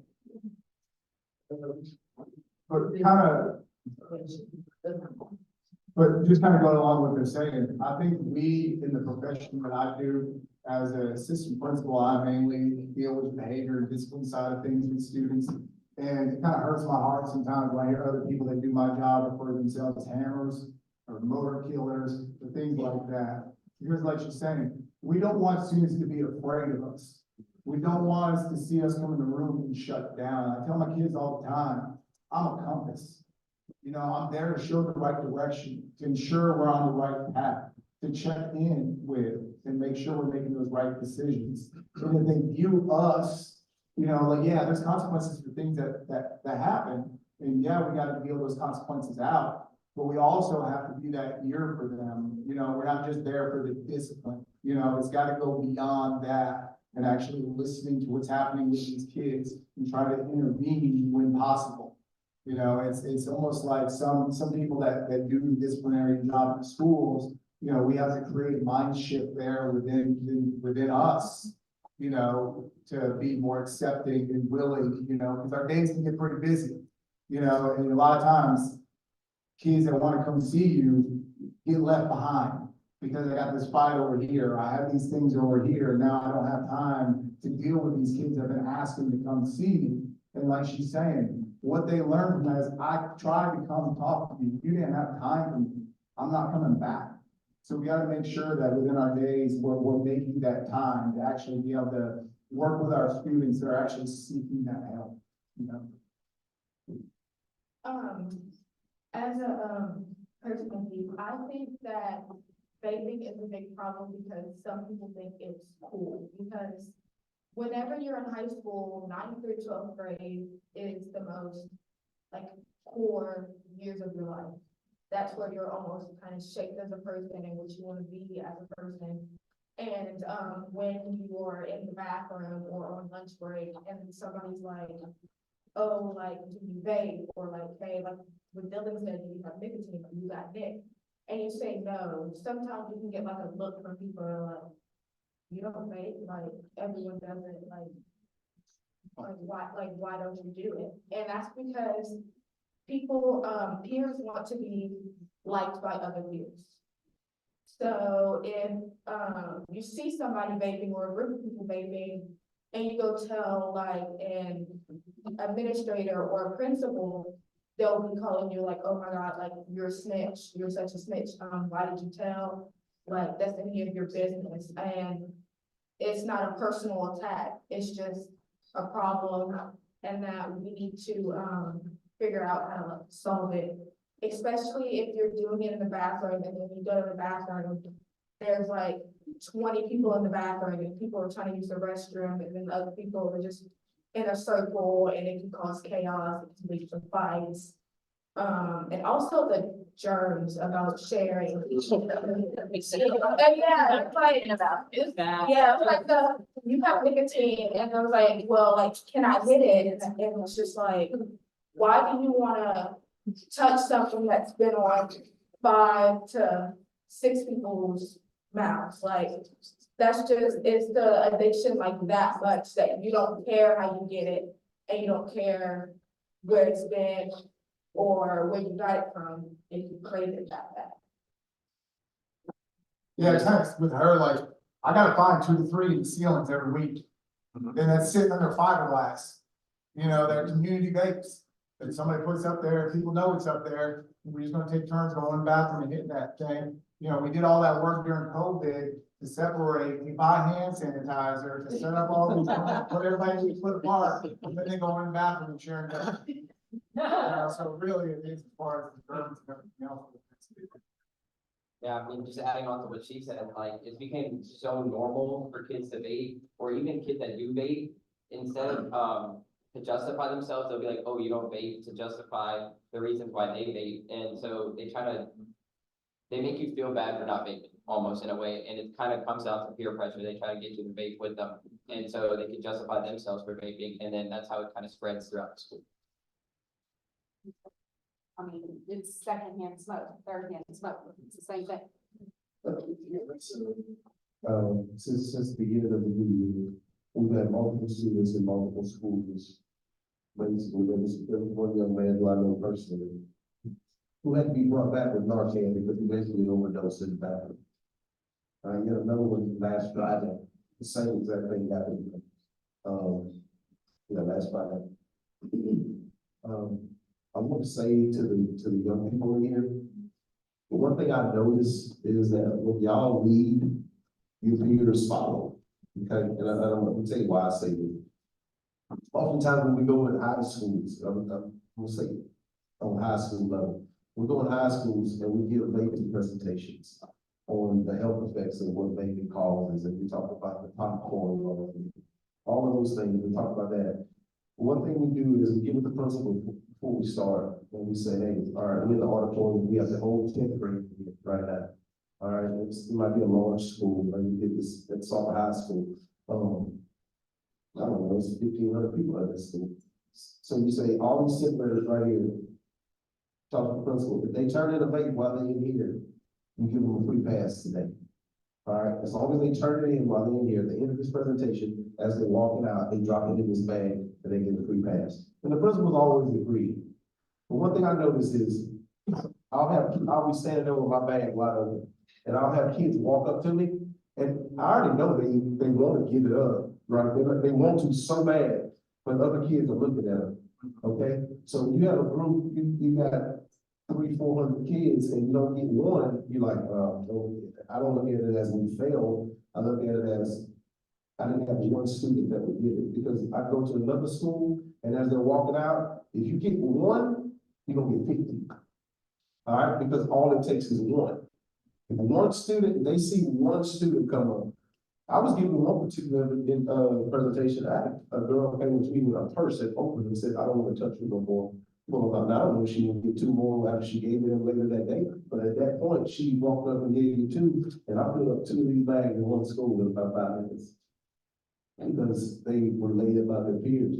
So I want to encourage y'all to keep being leaders. Y'all did a wonderful job. Can we give the youth a round of applause?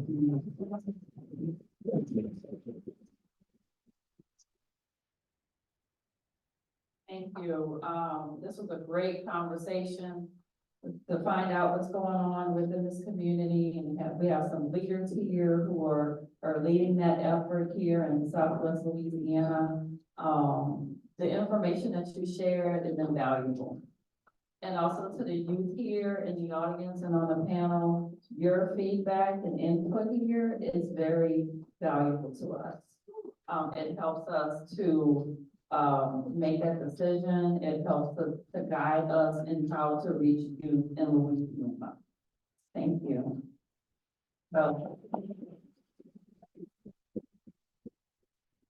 So next we're gonna, and I'll kind of go through this real quick. I know we're pushing for time.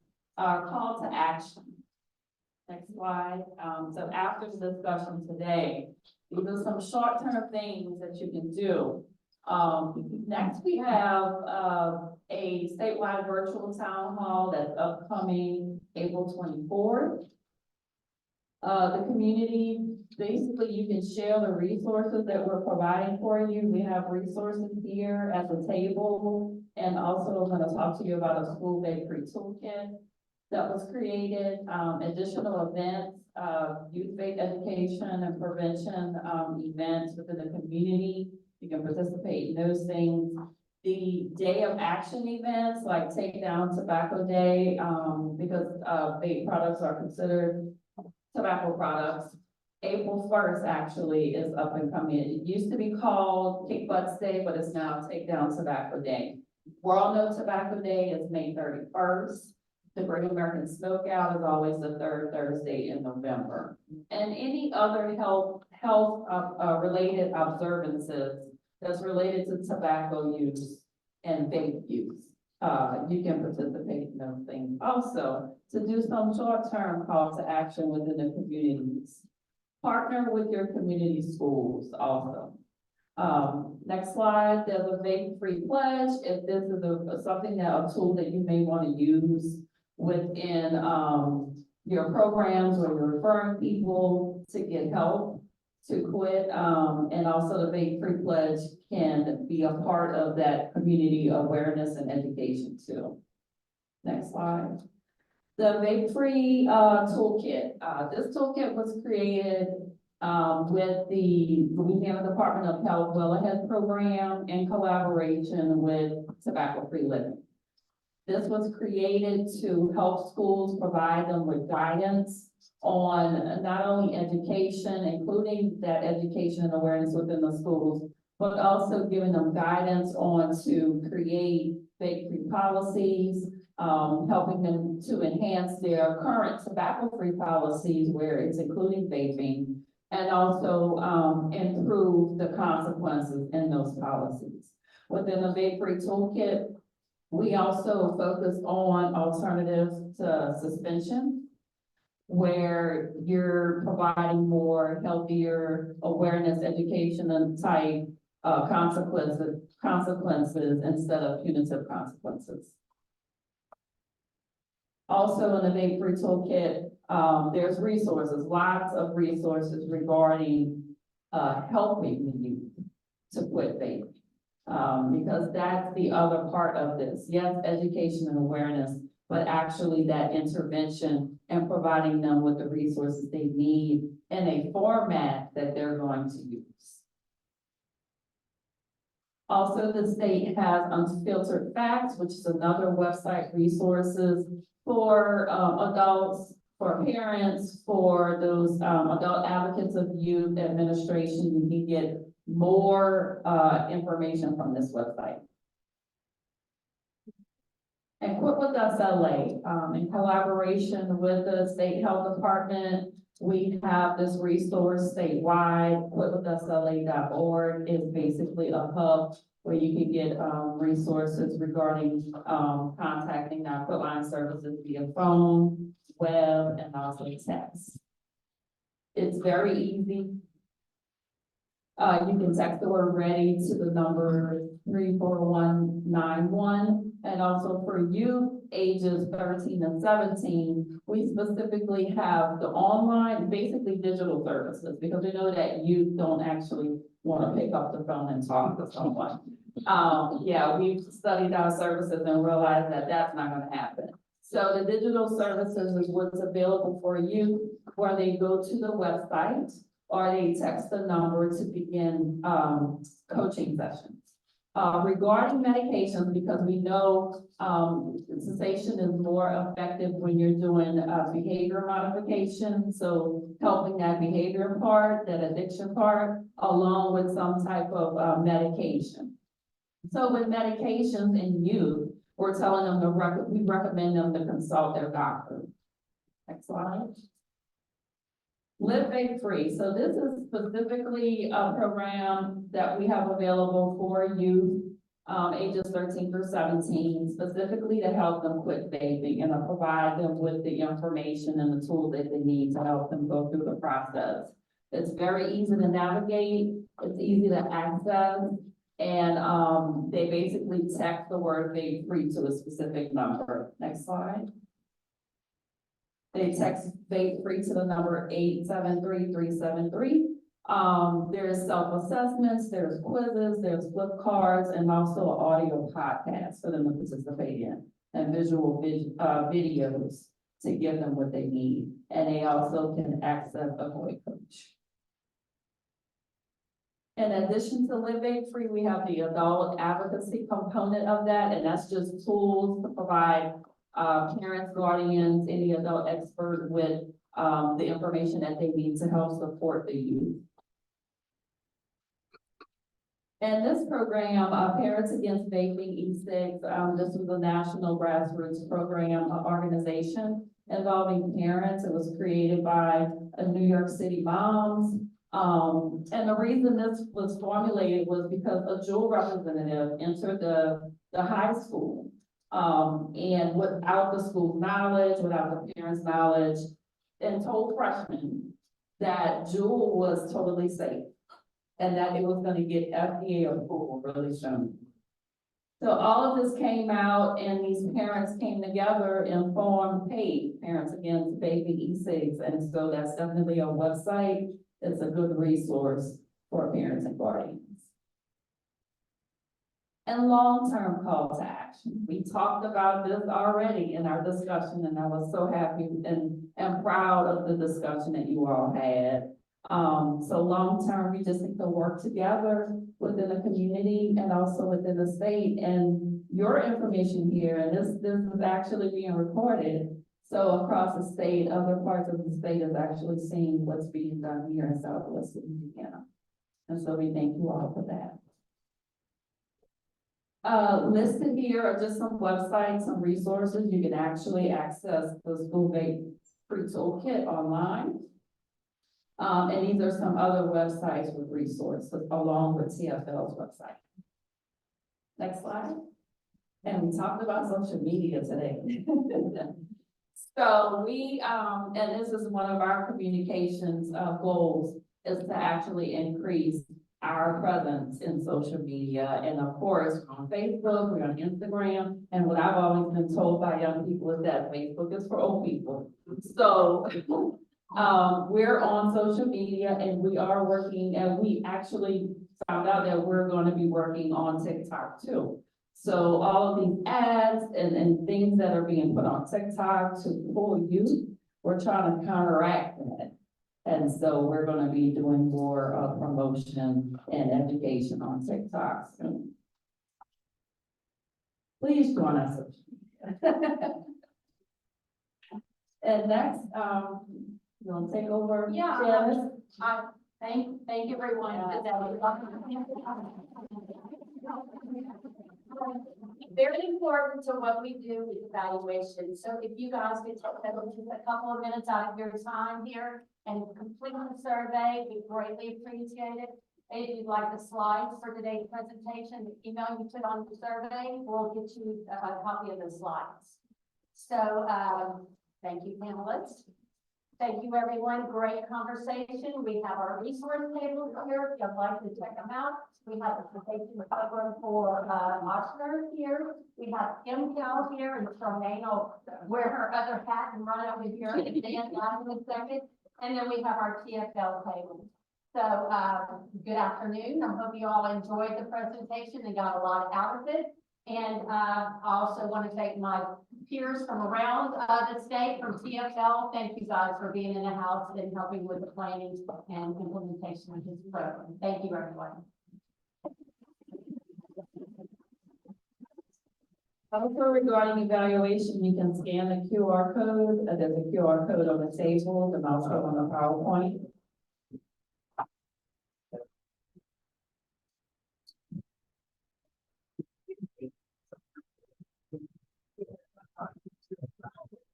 Okay, formally meeting you, absolutely. Sorry, talking about the law. Oh, no, you know, I was over talking. Right.